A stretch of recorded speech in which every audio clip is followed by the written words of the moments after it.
সাভারের পল্লী বিদ্যুৎ এলাকাটা রাতের বেলা কেমন জানি নিঝুম হয়ে যায়। বিশেষ করে যখন ঝুম বৃষ্টি নামে, তখন আশপাশের দালানগুলো মনে হয় কোনো এক অজানা রহস্যের আধার। আমার বন্ধু শাওন থাকে পল্লী বিদ্যুতের ওই বড় 10তলা ভবনটার 7তলার ফ্ল্যাটে। গত মঙ্গলবার রাত তখন প্রায় 2টা। শাওন বারান্দার গ্রিল ধরে বাইরে বৃষ্টির অন্ধকার দেখছিল। হঠাৎ ওর মনে হলো নিচ থেকে কেউ যেন সিঁড়ি দিয়ে উঠে আসছে। প্রতিটা ধাপের শব্দ বেশ স্পষ্ট, top top top.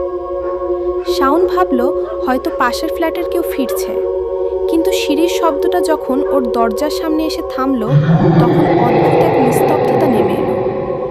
Shaon keyhole দিয়ে বাইরের দিকে তাকালো।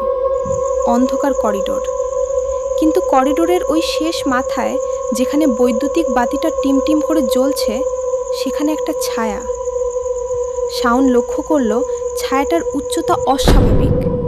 কোনো মানুষের ছায়া এত লম্বা হয় না। ছায়াটা ধীরে ধীরে ওর দরজার দিকে এগিয়ে আসতে লাগলো। শাওন ভয়ে দরজা থেকে সরে এলো। ঠিক তখনই ওর দরজার বাইরের কলিং বেলটা বেজে উঠল। Tin tin. শাওন কাঁপা কাঁপা গলায় জিজ্ঞেস করলো, কে?